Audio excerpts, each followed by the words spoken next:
Hello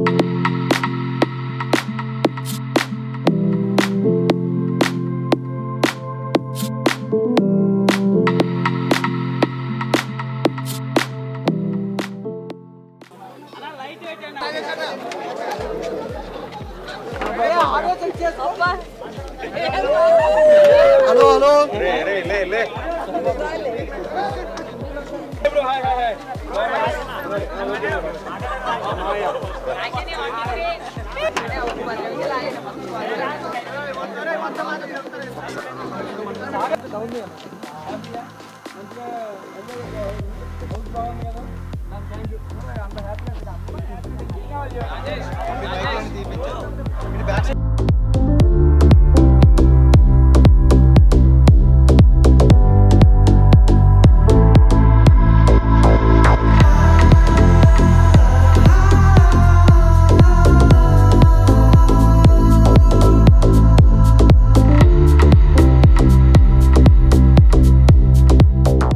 ఏమండి, first of all నన్ను ఆదరించి ఇన్ని వారాలు హౌస్లో మీ యొక్క ఓటింగ్తో అడ్డుపెట్టిన ప్రతి ఒక్క ప్రేక్షకుడికి పేరు పేరున ధన్యవాదాలు తెలియజేసుకుంటున్నానండి. Thank you so much. And last సీజనే వెళ్ళొచ్చాను నేను, మీరు అందరికీ తెలుసు. అండ్ లాస్ట్ సీజన్ నేను ఏదైతే మిస్ అయ్యాను అనుకున్నానో మా అమ్మగారిని ఇంట్లోకి తీసుకెళ్ళడం అనేది నాకు మిస్ అయ్యింది. ఇంకా అది తీరని కోరిక, ఇంకా అది అయిపోయింది, ఇంకా దాని గురించి ఆలోచించకూడదు అనే టైంలో నాకు బిగ్ బాస్ 2వ ఆపర్చునిటీ వచ్చింది. ఇది నిజంగా ఎవరో కల్లో ఊహించలేదు. ఎందుకంటే మన తెలుగులో ఇప్పటి వరకు బిగ్ బాస్ జరిగిన 8 సీజన్లలో this is the first season పూర్వ కంటెస్టెంట్ అంటే ఓల్డ్ కంటెస్టెంట్స్ వైల్డ్ కార్డ్గా వెళ్ళడం ఇదే ఫస్ట్ సీజన్ అండి. అండ్ అటువంటి సీజన్లో బ్యాక్ టు బ్యాక్ నాకు అవకాశం రావడం అనేది సీరియస్లీ మామూలు విషయం కాదు. ఎందుకంటే ఒక్కసారి బిగ్ బాస్కి వెళ్ళడం అనేది అదృష్టంగా ఫీల్ అయ్యాను నేను. ఎందుకంటే నేను మీలాంటి ఒక యూట్యూబర్ నేనండి. నేను యూట్యూబ్లో ఫుడ్ వీడియోస్ చేసుకుంటాను, మీ అందరికీ తెలుసు. అలాంటి ఒక యూట్యూబర్ని యూట్యూబ్లో బిగ్ బాస్ లాంటి ఒక గేమ్ షో గుర్తించి పిలవటం అనేది నాకు చాలా ఫస్ట్ టైమే ఆనందాన్ని ఇచ్చింది. అటువంటిది నేను ఫస్ట్ టైం చేయలేదు ఈ పని అని చెప్పి నా మనసులో బాధ ఉంది. అటువంటి టైంలో రెండోసారి కూడా అవకాశం వచ్చినందుకు మరీ ఆనందంగా ఉంది. ఈసారి అది ఫుల్ఫిల్ చేసుకోవాలని దృఢ సంకల్పంతో లోపలికి వెళ్ళాను. నేను లోపలికి వెళ్ళినప్పుడు మీరు చూసుంటారు, ఇదివరకు సీజన్లో నేను ఏమాత్రం ఆడానో మీ అందరికీ తెలుసు. అది చెప్పాల్సిన పని లేదు. దాన్ని మెరుగుపరుచుకొని నన్ను నేనుగా పరిచయం చేసుకొని ఆడాలనే ఉద్దేశంతో చాలా మా అమ్మగారిని ఇంట్లో చూడాలి అనిపించి చూసేసాను. మళ్ళీ ఇప్పటికీ చెప్తున్నా, ఆ వీడియో నేను ఇప్పటివరకు చూడలేదు. నా ఫస్ట్ ఆడియన్ అయిపోగానే సార్ని కలవగానే బస్ అయిపోగానే ఇటే వచ్చేస్తున్నాను. నేను మిమ్మల్ని అడుగుతున్నా, మా అమ్మగారు ఇంట్లోకి వచ్చినప్పుడు ఎలా అనిపించింది మీరే చెప్పండి నాకు ఒకసారి. బాగుందండి. ఎందుకంటే బిగ్ బాస్ కోరిక తీర్చడంతో పాటు మీరందరూ ఆ అవకాశాన్ని నాకు ఇచ్చారు. ఓట్ల ద్వారా అన్ని వారాలు అడ్డు పెట్టడం వల్లే ఆ వీక్లో నేను ఉండటం వల్ల మా అమ్మగారు ఇంట్లోకి వచ్చారు. అండ్ ఆటపరంగా నేను చేయాల్సింది, నేను పెట్టాల్సిన ఎఫర్ట్స్ అయితే నేను పెట్టారు, మీరు అందరూ చూశారు. అండ్ ఫ్యామిలీ వీక్లో కానీ అండ్ తర్వాత వచ్చిన ఎక్స్ కంటెస్టెంట్స్ కానీ వాళ్ళందరూ నా ఆట గురించి కూడా మాట్లాడారు. నాకు చాలా అంటే చాలా ఆనందాన్ని ఇచ్చింది. ఎందుకంటే పోయిన సంవత్సరం దాకా తేజ గారిని నాకు నేనే తెలియదండి, నాకు నేను పరిచయం అవ్వాలి. ఈ సీజన్లో నాకు నేను కొత్తగా పరిచయం అయ్యా. తేజ గారిలో ఇంత ఎమోషన్ ఉందా, వీడిలో ఇంత సెంటిమెంట్ ఉందా, వీడింత ఆడగలడా, వీడింత పరిగెత్తగలడా. బేసిక్గా మనం చేసేది ఏంటంటే కూర్చొని భోజనం చేయటం. ఈ మాత్రం పొట్టరాదా? ఈ పొట్టేసుకుని ఆ రకంగా పరిగెత్తానంటే నాకు అమ్మని ఇట పరిగెత్తానా, ఇన్ని బస్తాలు పట్టుకున్నానా, ఈ రకంగా ఆడానా, పిల్లల్ని తీసుకొని వేసానా, రోజుకి నాకు నేనే కొత్తగా పరిచయం అయ్యాను. సీరియస్లీ ఇంతటి గొప్ప అవకాశాన్ని ఇచ్చిన బిగ్ బాస్కి మరియు స్టార్ మా యాజమాన్యానికి ఇంకొకసారి మనస్ఫూర్తిగా ధన్యవాదాలు తెలియజేసుకుంటూ, ఇన్ని వారాలు అట్టి పెట్టేందుకు తెలుగు ప్రేక్షకులతో పాటు ఇన్ని వారాలు సపోర్ట్ చేసిన మీడియా మిత్రులందరికీ పేరు పేరున ధన్యవాదాలండి. అండ్ ఏమండి, జేవీ కాలనీ హాస్టల్ వాసులందరికీ, నాకు ఓట్ చేసి ఇన్ని వారాలు అడ్డు పెట్టిన జేవీ కాలనీ హాస్టల్ వాసులందరికీ థ్యాంక్ యూ సో మచ్ అండి పేరు పేరున. రేపు నుంచి నేను ఇంకా ఓకే మా ఇంట్లో ఫుడ్ వండుకోను, పూటకో హాస్టల్కి వచ్చి తినిపోతాను. నాకు హాస్టల్ రివ్యూలు ఇస్తే నన్ను ఖాళీ చేస్తారా ఎండ్ నుంచి, నాకెందుకు అయ్యా అవన్నీ. ఏమండి, సాఫ్ట్వేర్ జాబ్ ఒకసారి చేస్తే అలవాటు అయిద్దండి. బిగ్ బాస్ రోజు ఒకటి ఉంటుందండి బాబు, ఎప్పుడు ఏదొచ్చిందో అర్థం కాదు. ఆ టైంకి అది తీసుకోవాలి, ఆ టైంకి అది ఆడాలి. నేను చెప్పాల్సింది నేను చెప్పుకున్నా, లాస్ట్లో ఇంకో ముక్క నేను చెప్పుకుంటాను. మీడియా మిత్రులందరూ 1 by 1 అడగండి, I'm ready. It's purely my personal opinion, నాకు అనిపించింది మాట్లాడతాను. అండ్ మాట్లాడే ముందు ఒక మాట, ఇక్కడికి వచ్చినారు మా నవీన్ అన్న. First of all thank you so much. మీ అందరికీ తెలుసు నేను జబర్దస్త్ ఉంటే నా జర్నీ అనేది స్టార్ట్ చేశాను. అండ్ దాంట్లో అభి అన్న నాకు ఒక మంచి అవకాశాన్ని ఇచ్చి ఆయన టీంలో ఆల్మోస్ట్ నేను 6 సంవత్సరాలు చేశా, 200 స్కిట్లు పైగా చేశాను. దాంట్లో ప్రతి స్కిట్లో తోడుండి నాకు నవీన్ అన్న చాలా సపోర్ట్ ఇచ్చాడు. నవీన్ అన్న కానీ, రామన్న కానీ, మన బాబీ గారు కానీ, అండ్ మా అందరికీ ఇంత అవకాశం ఇచ్చిన అభి అన్నకి మీడియా ముఖంగా మరొకసారి ధన్యవాదాలు తెలియజేసుకుంటున్నా. సీరియస్లీ అభి అన్న అనేవాడు లేకపోతే టేస్టీ తేజ అనేవాడు లేడండి. నాలో ఏదో ఒకటి ఉందలే, వీళ్ళు రారా ఎక్కడ స్టేజ్ అని చెప్పి పెద్ద ఆయన ఎక్కిచ్చాడు నన్ను. అది ఎప్పటికీ నేను గుర్తుపెట్టుకుంటాను. మరొకసారి మీడియా ముఖంగా అభి అన్నకి ప్రత్యేక కృతజ్ఞతలు తెలియజేసుకుంటున్నాను. అన్న అభి అన్న, love you so much, thank you అన్న, thank you so much. And media ముందు కాబట్టి నవీన్ అన్న కూడా ఇక్కడే ఉన్నాడు. నేను నా ఆట గురించి నాకు తెలుసుకోవాలని మీరు అడిగే ముందు 2 క్వశ్చన్లు అన్నను అడుగుతాను. నేను అడుగుతా, అన్న ఆట ఎలా అనిపించింది? తేజ, నువ్వు ఇంత బాగా ఆడుతావు. నేను అసలు ఫస్ట్ సీజన్ చూసినప్పుడు తింటున్నావు. ఈ సీజన్ లో ఆట ఆడినవరు, మామూలు ఆట కాదు. ఇరగొట్టావు. నేను అనుకున్నా ఫైనల్ దాకా ఉంటావు అనుకున్నా. God promise. ఈరోజు సాయంత్రం ఇట్లా నువ్వు వచ్చినావు తెలియగా నేను షాక్ అయిపోయాను ఫస్ట్. కానీ మాత్రం నువ్వు నీ బాడీలో ఇంత స్ట్రెంత్ ఉందని ఫస్ట్ టైం తెలిసింది. నాకు తెలియదు అన్న, లోపలికి వెళ్ళి నాకు ఎంత ఉంది. నీ లోపల ఒక సల్మాన్ ఖాన్ ఉన్నాడు రా. Great great. తేజ చాలా బాగా ఆడాడు.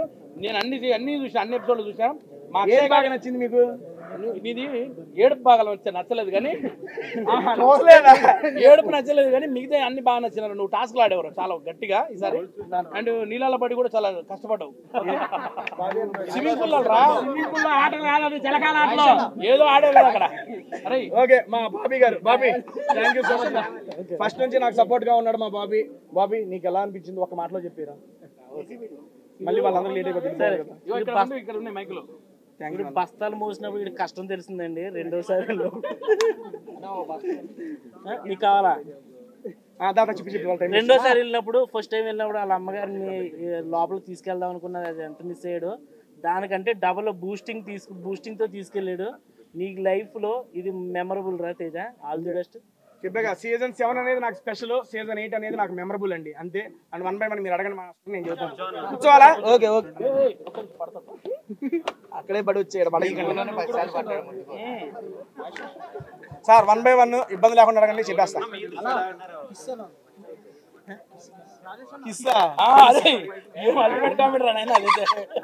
ఒకటి మీకు తెలియదు కాబట్టి, అది బేసిక్ గా మనోడు పెట్టడం తెలుసు. సరదాగా మేమేం చేసుకున్నాము, అక్కడ చేసాము. అది స్పాంటేనిటీగానే అయిపోయింది. కాకపోతే ఆ తర్వాత జరిగింది మీకు రాలేదు. నాకు సార్ చూపించే వరకు అక్కడ వరకే వచ్చిందేమో అనుకున్నాను. దాని తర్వాత ఇంకా జరిగింది. బట్ మీకు అదే చూపించారు కంటి ఎపిసోడ్ లో. ఇంకా తర్వాత చాలా ఇంకో 2-3 పెట్టారు నాకు. అమ్మమ్మ విన్నర్ నా ఒక నిమిషం, నా దృష్టిలోనే చెబుతున్నా, పర్సనల్ ఒపీనియన్ చెబుతున్నా బ్రో. ఎందుకంటే వారు తమ్ముళ్ళ ఇదిగోండి, నాకు సార్ దగ్గర ఎలిమినేట్ అయ్యి వచ్చి బస్ దగ్గరికి వెళ్ళి డైరెక్ట్ ఇక్కడికి రాడ్డా. బయట ఏం జరుగుతుంది ఏంటి అనేది నాకు తెలియదు. కాకపోతే నేను స్టేజ్ మీద కూడా ఒకటే చెప్పా, నా దృష్టిలో మా గౌతమ్ గారు, ఇంకోటి నిఖిల్ బ్రో, వీళ్ళిద్దరి మధ్యలో ఉంటుందని నా గట్టి నమ్మకం. ఇప్పుడు నేను ఒకసారి పోయి యూట్యూబ్ చూస్తే నాకు తెలిసిద్ది ఎవరిది ఏముందో. వీళ్ళిద్దరిలోనే ఉంటారు అని చెప్పి నాకు అనిపిస్తుంది. గౌతమ్ అయితే బాగుంటుందని నా పర్సనల్ ఒపీనియన్. సీరియస్.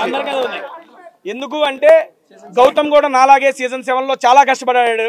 చివరి మెట్టు వరకు వచ్చాడు. 13వ వారం ఇదే వారం ఎలిమినేట్ అయ్యాడు. వాడు ఎలిమినేట్ అయ్యేటప్పుడు వాడికి ఓట్స్ తక్కువ వచ్చి ఎలిమినేట్ కాలేదు.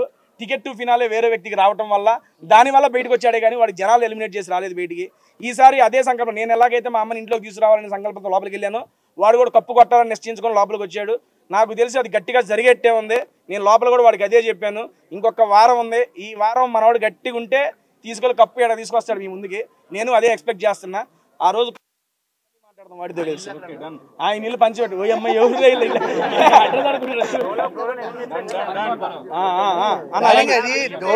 జరిగింది కదా, మెల్లిగా మాట్లాడదా? ఒక నిమిషం, క్వశ్చన్ కూడా అందరికి కనబడేలా కొంచెం ఒకరి తర్వాత ఒకళ్ళండి బ్రదర్ ప్లీజ్.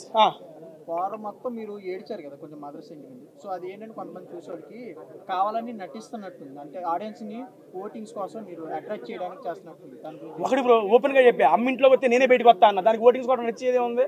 అండ్ ఇంకోటి అదే చెబుతున్నా, బేసిక్ గా ఏంటంటే బిగ్ బాస్ అనేది ఒక రియల్ ఎమోషన్. ఏదైనా ఒక జెన్యూన్ ఎమోషన్ అంతే.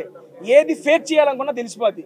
అండ్ దట్టు ఏడ్చానంటే అంతమంది పేరెంట్స్ వస్తూ ఉంటే, అరే మనం ఏం జీవితం వెళ్ళాం, అమ్మ రావాలనే జీవితంతోనే వెళ్ళాం. అటువంటిది మా అమ్మ రావట్లేదు, మిగిలిన వాళ్ళందరూ వస్తున్నారంటే ఎలా తీసుకోగలని చెప్పు. ఒక క్లోజ్డ్ సర్కిల్లో ఒక 10 మంది ఉంటాము, మన అనుకునే వాళ్ళు ఇంట్లోకి రావట్లేదు, అరే మనం వచ్చిందే దీనికే, దీనివల్ల వేస్ట్ అయిపోయిందనే బాధ గుర్తుకొచ్చినప్పుడల్లా ఆటోమేటిక్గా కళ్ళంటే నీళ్ళు వచ్చేస్తాయి. అండ్ ఇంకోటి, పృథ్వీ వాళ్ళ మదర్ వచ్చేటప్పుడు వాళ్ళ అమ్మగారు ఇలా నడుచుకొని వస్తుంటే గేట్లోంచి ఒక రియల్ అండ్ జెన్యూన్ ఎమోషన్స్ అండి, దాన్ని ఎవడో ఫేక్ చేయలేడు. దట్టు నేను బిగ్ బాస్ హౌస్లో బిగ్ బాస్ అడిగాడు మీ అమ్మ వచ్చింది నీకు ఎలా అనిపించిందని. బిగ్ బాస్ నేను ఎమోషన్ అంత పెద్దగా అవ్వను, నాకు అవసరం లేదు అనుకున్నాను, కానీ అమ్మ ముందు ప్రతిదీ ఇంకా నాకు తక్కువే, అమ్మ తర్వాత ఏదైనా అని చెప్పేశాను అక్కడ. ఎందుకంటే అమ్మ అనేది రియల్ ఎమోషన్ అండి, ఎవరికైనా తెలుసు, ఎవరు అడిగినా అది కాదనరు. ఆ రియల్ ఎమోషన్ని నేను ఫీల్ అయ్యాను, ఆ ఫీల్ అయ్యిందే బయటకు వచ్చింది అంతే. ఓపెన్ గా చదువుతున్నా, స్టేజ్ మీదే చెప్పాను, ఇప్పుడు మళ్ళీ ఏముంది అదే క్వశ్చన్. మా అమ్మగారు మిమ్మల్ని సెలెక్ట్ చేయడానికి రీజన్ ఏమనుకున్నారు అంటే రోహిణి గారు నిఖిల్ వెళ్ళి డిస్కషన్ చేసుకున్నారు కదా, సో మీకు ఛాన్స్ ఇవ్వాలనుకున్నారు లేకపోతే మీరు వీక్ అనుకుని మిమ్మల్ని సెలెక్ట్ చేశారు అనుకున్నారు? రెండోదే రైట్ అమ్మా, వీక్ అనుకోండి, వీక్ అనుకో తెలుసు చెప్పారు ఓపెన్ గానే. అన్ని నువ్వే అడుగుతున్నావు ఏంట్రా, ఉన్నారు కదా మనోళ్ళు పాపం. విష్ణుప్రియ గారు ఎలా ఆడుతున్నా అది అడుగుతాను ఏంటంట, డబ్బులు ఎంత ఇచ్చారు చెప్పండి. డబ్బులు ఇంకా నాకు రాలేదు బ్రో, ఇంకా రాలా, ఇప్పుడే తెలంగాణ చూస్తా అకౌంట్ లో కదా పడేది. ఒక్క నిమిషం 1 by 1 ఏంటండి, దోశ మ్యాటర్ కావాలా? రాలేదు బయటికి, దోశ మ్యాటర్ కావాలా చెప్పనా? ఓకే, ఆ చీజ్ దోశ ప్లేన్ దోశగా చెబుతానండి. ఏమి లేదండి అక్కడ జరిగింది. బేసిక్గా బిగ్ బాస్ ఈ సంవత్సరం టైమర్ పెట్టాడు, అది అందరికీ తెలిసిందే కదా, టైం అయిపోతుందని చెప్పి దోశ గురించి యూట్యూబ్ ఛానల్ తింటూ మాట్లాడతాను అనుకున్నా, కానీ ఈ రకంగా బిగ్ బాస్లో దోశ గురించి మాట్లాడతాను నేను అనుకోలేదయ్యా. Okay done. అక్కడ జరిగింది ఏంటంటే ప్రేరణ గారు దోశలు వేస్తున్నారు, రోహిణి గారు వచ్చి దోశ అడిగారు. దోశ అడిగినప్పుడు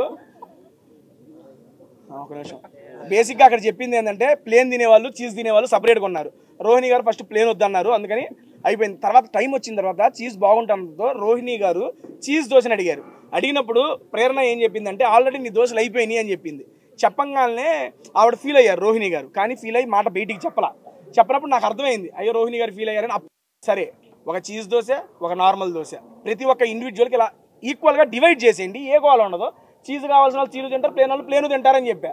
ఇక దాని దగ్గర స్టార్ట్ అయినప్పుడు రోహిణి గారు ప్రేరణ అక్కడ అయిపోయింది, అక్కడ స్టార్ట్ అయిపోయింది. దాని తర్వాత ఏమైందంటే రోహిణి గారు ప్రేరణతో ఏం చెప్పిందంటే, అమ్మ నువ్వు మెగా చీఫ్ ఉన్నప్పుడు ప్రేరణ గారికి గొడవలు అయినాయి కదా, బేసిక్గా నువ్వు మెగా చీఫ్ అయినప్పుడు నీ మాట వినకపోతే ఎలాగైతే గొడవలు అయ్యో, నేను మెగా చీఫ్ అయినప్పుడు నా మాటలు కూడా వినకపోతే నాకు అలాగే అనిపిస్తుంది అని చెప్పి డిస్కషన్ జరుగుతున్నప్పుడు ఏంటి పర్టికులర్ ఎగ్జాంపుల్ చెప్పు అన్నప్పుడు నేను ఈ దోశ మ్యాటర్ అయినా జరిగింది కదా అని చెప్పా. అక్కడ నుండి అది చిలికి గాలివాన్ అయ్యింది. అసలు అది బయటకు వచ్చిద్దని కూడా తెలియదు. ఇప్పుడు మీరు అడుగుతుంటే ఓహో వచ్చిందా అనుకుంటున్నా. ఇది అక్కడ జరిగింది. నేను చెప్పిన పాయింట్ ఏంటంటే ఉన్న ప్రతి ఒక్కరికి ఈక్వల్గా షేర్ చేయండి అని చెప్పా. లేదా అన్నప్పుడు ఆల్రెడీ టైం వచ్చింది, పిండి ఉంది, ఇంకొక దోశ ఎక్స్ట్రా అయ్యొచ్చు కదా అని చెప్పా. అది అక్కడ జరిగింది. మీకు ఏమొచ్చిందో ఏంటో నాకు తెలియదు. ఏమండి బేసిక్గా తను నేను ఇందాక స్టేజ్ మీద కూడా నాకు సార్ కదా చెప్పా, ఆట పరంగా మంచిగా ఆడుతుంది, చాలా బాగా తన పాయింట్స్ కూడా పెడుతుంది. మాట తీరు పరంగా కొంచెం మార్చుకొని ఉంటే అది తనకి ఇంకా ఫినాలేకి వెళ్తానికి ఉపయోగపడిద్దని నా సలహా కూడా చెప్పా. చాలా మంచి అమ్మాయి, నాకు ఇంట్లోకి వెళ్ళంగానే కనెక్ట్ అయ్యి నా అమ్మాయి చాలా బాగుంది, పెళ్ళి అయిపోయింది, మనం ఏం చేయలేలే కానీ పాపం చాలా మంచి అమ్మాయి. విష్ణుప్రియ ఫ్యాన్స్ అండి దాని నుంచి. ఏమండి లవ్ ట్రాక్ అని వాళ్ళు ఎప్పుడు చెప్పలేదు, మాకైతే హౌస్ లో చెప్పలేదు. అది నా ఇట్స్ యువర్ ఒపీనియన్, నేను దాన్ని కాదని లేను. చూశాను ఆ 4 వారాలప్పుడు వాళ్ళిద్దరి మధ్య బాండ్ లేదు. అప్పుడు ముందు ముగ్గురు వేరే వాళ్ళు. 5th వీక్ అప్పుడే వాళ్ళకి స్టార్ట్ అయింది అనుకుంటా. అప్పుడు నేను చూడలేదు. హౌస్లోకి వెళ్ళి నాకు అనిపించేది అంటే నిజంగా చెబుతున్నాను, హౌస్లో మనకంటూ ఎవరు లేనప్పుడు ఒక మనిషి తోడవుతారు ఆబ్వియస్లీ, అమ్మాయి అయినా అబ్బాయి అయినా. లాస్ట్ సీజన్ నేను అది ఎక్స్పీరియన్స్ చేశా. బేసిక్గా ఏంటంటే ఇట్స్ జెన్యూన్ ఎమోషన్ బ్రో. తను విష్ణుప్రియ గారికి తన మీద అభిమానం ఇంకా ఎక్కువ అని చెప్పి చాలా సందర్భాల్లో చెప్పుకున్నారు కూడా. కానీ పృథ్వీ బ్రో ఎప్పుడు తను నాకు ఇంట్రెస్ట్ లేదనే సెన్స్తోనే చెప్పాడు. ప్రతిసారి మాకు అదే జరుగుతుంది లోపల. బట్ బయటకు ఏమొచ్చింది, ఎలా వచ్చింది అనేది మాకు తెలియదు. And that is pure bond of friendship according to me. Season 8 లో మిస్ అయినా అక్కడ సీజన్ 11 లో అదరగొడుతున్నాడు పాప, కన్నడ వెళ్ళిందంట. నాకు ఇందాకే తెలిసింది, వచ్చినా కలుద్దాం. అక్కడ కూడా వెళ్ళే అవకాశం అంటే అక్కడ దాకా ఏమి వెళ్తాం. నీకెవరన్నా కనెక్ట్ అయ్యారా అమ్మాయిలు ఈసారి? అన్నా నీకెవరన్నా కనెక్ట్ అయ్యారా అమ్మాయిలు? రోహిణి గారు అండి, రోహిణి గారు ఆట గురించి చెప్పాలి. కిరాక్ ఆడుతున్నారు, తోపు ఆడుతున్నారు. ఎర్రగా ఆడుతున్నారు. హౌస్లో లైవ్లో చూశాను ఆవిడ ఆటను. నేను ఈ అమ్మ ఏటర్ బాబు ఎట్ట ఆడుతున్నారు ఈవిడ అనుకున్నాను. అండ్ మళ్ళీ ఇంకోటి చెప్తున్నా, ఇంకొకసారి ఆ టాప్ 5లో ఉంటే ఆమె కన్నా ఎక్కువ నేనే సంతోషిస్తాను. అంత బాగా ఆడుతున్నారు. అవినాష్ అన్న ఈ లోపలికి వచ్చేటప్పుడు చెబుతున్నాక 2-3 నక్కలను పెట్టి తొక్కొచ్చాడు లోపలికి. 10 వారాల్లో 7 వారాలు ఇమ్యూనిటీ ఎట్టండి బిగ్ బాస్ వచ్చిన ఆపర్చునిటీస్ ద్వారా ఇమ్యూనిటీగా మార్చుకున్నాడు. అండ్ దాంతోపాటు ఆయన కష్టం కూడా వచ్చినప్పటి నుంచి టాప్ 5కి వెళ్ళాలి అని తపనతో ఆడాడు. టికెట్ ఫినాలే సంపాదించి ఫస్ట్ ఫైనలిస్ట్ అయ్యాడు. అవినాష్ అన్న ఈ సందర్భంగా మళ్ళీ చెబుతున్నా, గుడ్ లక్. టాప్ 5లో వెళ్ళాలి. మేమందరం ఏంటంటే అండి, ఐ మీన్ వెళ్ళిన వైల్డ్ కార్డ్ కంటెస్టెంట్స్ అందరూ ఏదో ఒక ఎయిమ్తో వెళ్ళారు. లాస్ట్ టైం మిస్ అయ్యింది, ఈసారి అది సక్సెస్ చేసుకోవాలి అని. నేను ఏ దాంతో వెళ్ళానో మీ అందరికీ తెలుసు, అది నాకు సక్సెస్ అయింది.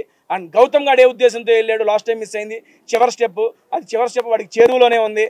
అండ్ అవినాష్ అన్న ఫినాలేకి వెళ్ళాలనే టార్గెట్తో వెళ్ళాడు, ఫినాలేకి వెళ్ళాడు. రోహిణి గారు ఒక్కసారి కూడా కెప్టెన్ కాల అవ్వాలి అన్నారు. ఆవిడ ధీటైన ఆటతో మెగా చీఫ్ అయ్యారు. ఇప్పుడు దాకా ఆల్మోస్ట్ ఆల్ మేము వెళ్ళిన చివరి దాకా ఉన్న నలుగురు మా యొక్క డ్రీమ్స్ని బిగ్ బాస్లో ఫుల్ఫిల్ చేసుకున్నాం. మేమైతే సాటిస్ఫాక్షన్గా ఉన్నాం. ఆ నెక్స్ట్ వచ్చే స్టెప్పులు seriously it is bonus and success అంతే. బేసిక్గా లెటర్స్ ఇవ్వము అది ఇది అంటే బిగ్ బాస్ టాస్కుల పరంగా అయితే ఓకేనండి. డైరెక్ట్గా ఒక హోస్ట్ శనివారం ఎపిసోడ్ మొత్తం కన్ఫెషన్ రూమ్లో ప్లాన్ చేసి వర్స్ట్ ప్లేయర్ ఎవరో డిసైడ్ చేయండి అని చెప్పి అంత చేసిన తర్వాత ఆయన నోటెమ్మట రారు అని చెప్పిన తర్వాత ఒక్క నిమిషం నాకు అర్థం కాల. అదే చెబుతున్నా బ్రో, లెటర్ వేరు ఇక్కడ వచ్చిన ఇది వేరు. అండ్ దట్టు నేను ఏ ఎమోషన్తో వచ్చానో కూడా తెలుసు వాళ్ళకి. అండ్ వరస్ట్ ఇక్కడ ఇప్పుడు ఇద్దరిని నిలబెట్టి లాస్ట్ టైం బడ్డీ స్టార్స్ జరిగింది. లెటర్ అన్న ఒకటి చెప్తున్నా, నేను ఎవరు ఇద్దరు నుంచున్నాం. మా ఇద్దరులో ఎవరికో ఒకరికి ఏమండి ఓకే మనోడు ఇంకా చూస్తున్నా ఓకే క్వశ్చన్ అడిగాడు అని చెప్పి ఎవరు నేను లెటర్ టాస్క్ అది బిగ్ బాస్ పెట్టిన టాస్క్. లెటర్ గేమ్ పరంగా ఒకరికి రాదు అని చెప్పినప్పుడు నాకు వచ్చింది, ఎవరికి రాలా. కానీ 2 వీక్స్ తర్వాత ఎవరికి వచ్చింది. ఇక్కడ సిచ్యువేషన్ ఏంటి, డైరెక్ట్గా ఒక పెట్టి ఏంటది కన్ఫెషన్ రూమ్లో వర్స్ట్ ప్లేయర్ అని చెప్పి హౌస్ మేట్స్ అందరూ మెజారిటీ డిసైడ్ చేసిన తర్వాత వచ్చిన నాకు సార్ నోటెమ్మటి వచ్చిన మాట. అలాంటప్పుడు అండ్ దట్టు ఈ సీజన్ ట్విస్ట్ అండ్ టర్న్స్ అంటున్నారు. ఎడిపోయి ఎడి తిరిగిద్ది ఎవరికి తెలుసు, అంత ఇది లేదు. 1 రోజు 2 రోజు చెప్పంగానే నాకు మైండ్ పోయింది. 1 రోజు 2 రోజు వస్తారేమో అని నిజంగా చిన్న ఆశ ఉంది. మనిషి అనేవాడు ఆశ ఉంటుంది కదా. ఎప్పుడైతే అందరు పేరెంట్స్ అయిపోయారు, మెగా చీఫ్ అయిపోయింది, ఇక లైట్లు ఆపేసి పడుకోమన్నాడు పెద్ద ఆయన, ఇక రేపు నాకు సార్ వచ్చేస్తారు ఇంక అయిపోయింది అనే టైంలో ఆ రకంగా రాగానే అది వీక్ అంతా నేను క్యారీ చేయలేకపోయాను సీరియస్లీ. ఎందుకంటే మనం ఒకటి కావాలని గట్టిగా సంకల్పించి కూర్చున్నాం అనుకోండి, అది చేజేదా వచ్చింది నోట్లోకి పోయేటప్పుడు కింద పడిపోతుందంటే ఎంత బాధ ఉంటుంది చెప్పండి. అరే నీకు నోట్లోకి వెళ్ళిద్దిరా అని చెబుతారు, వెళ్ళాలి కదా, వెళ్ళిన తర్వాతే కదా సాటిస్ఫాక్షన్. వెళ్ళేదాకా ఆ భయం ఉంటుంది, అదే భయం ఉంది, ఆ భయమే కంటిన్యూ అయింది. అండ్ దాని తర్వాత ఆ భయం పోయింది, ధైర్యం వచ్చింది, హ్యాపీనెస్ మిగిలింది. తేజ గారు బిగ్ బాస్ ఫస్ట్ టైం వెళ్ళినప్పుడు బాగుందా, సెకండ్ టైం వెళ్ళినప్పుడు బాగుందా, టాస్క్లు కానీ రెండిట్లో ఏది బాగుంది? బేసిక్ గా ఫస్ట్ టైం ఎక్స్పీరియన్స్ ఎప్పుడు స్పెషల్ గానే ఉంటదండి. మళ్ళీ కెమెరా యాంగిల్స్ వస్తాను, ఫస్ట్ టైం ఎక్స్పీరియన్స్ ఎప్పుడు స్పెషల్ గానే ఉంటదండి. అండ్ కాకపోతే సెకండ్ టైం అనేది నాకు చాలా మెమరీస్ని ఇచ్చింది, చాలా మెమరబుల్ గా గడిచింది. అండ్ ఎందుకంటే వచ్చిన ప్రతి ఒక్కళ్ళు అన్న టాస్కులు భలే ఆడేవన్నా అంటే ఎవరు నేనా, అన్న పాయింట్లు భలే పెట్టామంటే ఎవరు నేనా, అన్న అది ఇది అని చెబుతుంటే నాకు భలే అనిపించింది. ఎందుకంటే ఇన్ని పొగడతలు నాకు ఎప్పుడు రాలేదండి బాబు. హౌస్లో నుండి వచ్చిన ప్రతి పేరెంట్ కానీ అండ్ మనకి వీకెండ్స్లో జరిగినప్పుడు వచ్చిన గెస్టులు కానీ ప్రతి ఒక్కళ్ళు నా ఆట గురించి నా మాట గురించి ప్రతి ఒక్కళ్ళు ప్రైజ్ చేశారు. దానికైతే చాలా హ్యాపీనెస్ ఇచ్చింది. That's why Bigg Boss season 8 is so memorable for me. అమ్మమ్మ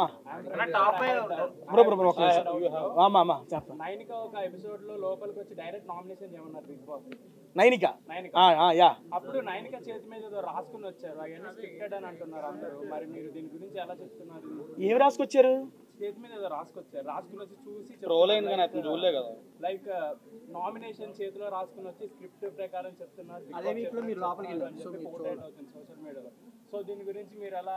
నాకు తెలియదు, చేతి మీద రాసింది మాకు తెలియదులే. కానీ బేసిక్గా ఏంటంటే there is nothing script in Bigg Boss అండి. ఎందుకంటే స్క్రిప్ట్ కావాలంటే లాస్ట్ టైం చెప్పాం, ఇప్పుడు చెప్పాం, స్క్రిప్ట్ ఇవ్వాలంటే అందరూ విన్నర్ అవడానికే స్క్రిప్ట్ అడుగుతారు. ఓకేనా, there is nothing script in. మేము స్టేజ్ మీద ఎక్కిన తర్వాత నాగ్ సార్ని చూసిన తర్వాత మళ్ళీ ఎలిమినేట్ అయిన తర్వాత నాగ్ సార్ని చూస్తామే కానీ ఇంకా మనకు ఎటువంటి ఇన్ఫర్మేషన్లు ఏమి వచ్చేది లేదు, పెట్టేది లేదు. అమ్మా ఎవరు నాగ్ సార్ టీషర్ట్ తగ్గితే ఎత్తామన్నా మనకు తగ్గట్లేదు అని చెప్పి ఏం ఫినాలేలో ఈ 2 వారాల్లో తగ్గుతాయి, ఎట్ట ఒకటి తగ్గి తీసేసుకుంటా సీరియస్లీ. ఎందుకంటే గంగవ్వని చూస్తే నిజంగా మా అమ్మమ్మ గుర్తుకొచ్చారండి. మా అమ్మమ్మ అంటే మా అమ్మ వాళ్ళ అమ్మగారు.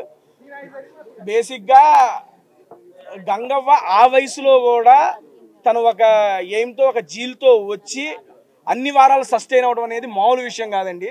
సీరియస్లీ తను ఫస్ట్ 3 వీక్స్ చాలా ఎనర్జెటిక్గా ఉంది. చూశారు కదా గంగవ్వతో ప్రాంక్ ఎట్లుంది, అల్లాడిచ్చింది అవ్వ, భలే చేసింది. దాని తర్వాత 3 వీక్స్ తర్వాత ఏమైందంటే ఆవిడకి కొంచెం ఆరోగ్యం ఇదవ్వటంతో కొంచెం ఇబ్బంది పడ్డారు. నా ఉద్దేశంలో టాప్ 5 అండి. ఓకే చెప్తా.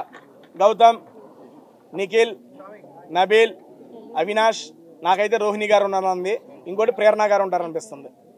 6 చెప్పాను ఎందుకంటే అన్నకేటు అదేనమ్మా మన అవినాష్ అని వెళ్ళిపోయారు కాబట్టి మిగిలిన 5 ఉంటారనేది, మిగిలిన 5 నా పేర్లు. నేను వీళ్ళైతే ఉంటారని చెప్పి నా అభిప్రాయం అండి. నేను ఆల్రెడీ స్టేజ్ మీద కూడా ఇదే చెప్పొచ్చాను. Bro last 2 to 3 minutes bro, మళ్ళీ టైం అయిపోతుందంట. నబీల్ గారిదే అండి. ఆ నబీల్ గారిది ఏంటంటే ఫస్ట్ నుంచి ఆట మంచిగా ఆడుతున్నాడు, బాగా ఆడుతున్నాడు. అండ్ ఎప్పుడైతే బయట నుండి చాలా మంది వచ్చి ఇలా ఇలా అని చెప్పడంతో మనోడు ఇంకా చిన్న వయసు 25 ఏళ్ళే అవన్నీ చెప్పి వాళ్ళ యొక్క రివ్యూని ఎలా తీసుకోవాలో మనకు అర్థం కాలేదేమో అని నాకు అనిపించింది. మేము చెప్పాము ఇంట్లో, అరే ఇట్లా కాదు, నువ్వు వాళ్ళ ఏం పట్టించుకోక, నీ ఆట నువ్వు వాడు, నీలా నువ్వు వాడు అని మేము చెప్పాం. మళ్ళీ గేరు మార్చాడు మనవాడు, మొదలెడుతున్నాడు ఆట. ఈ 2 వారాల్లో ఏమైనా జరగచ్చు.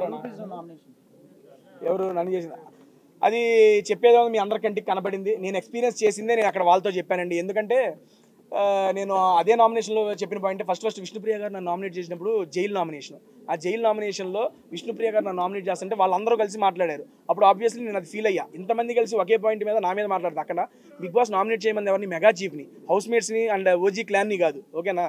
అటువంటిప్పుడు విష్ణుప్రియ గారు నన్ను నామినేట్ చేసినప్పుడు ఓజీ క్లాన్ మెంబర్స్ మాట్లాడడం ఎందుకు, అది నాకు ఒకటి తప్పు అనిపించింది. ఇంకోటి గుడ్డేసినప్పుడు, నేను గుడ్డేస్తే తప్పు ఒప్పుకున్నా, నా పక్కన వేసిన వాళ్ళు కూడా తప్పే కదా, అది ఒప్పుకోవాలి. ఒప్పుకోకపోయినా వేరే వాళ్ళైనా అరే అది తప్పురా అని చెప్పాలి, అది కూడా చెప్పాలి. అక్కడ నాకు అనిపించింది. ఇంకోటి నేను నామినేషన్ చేసేటప్పుడు ఏది పెయింట్ నామినేషన్ అప్పుడు నేను నిఖిల్ నామినేట్ చేసి నేను మాట్లాడుతుంటే అటు నుంచి యష్మి అను పృథ్వీ మాట్లాడారు ఆ ఉద్దేశంతో.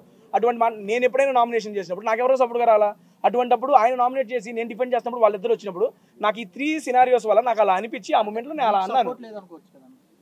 అదే చెబుతున్నా బ్రో, అదే చెబుతున్నా. ఇక్కడ ఏంటంటే గ్రూపిజం, సపోర్ట్ 2 వేరు.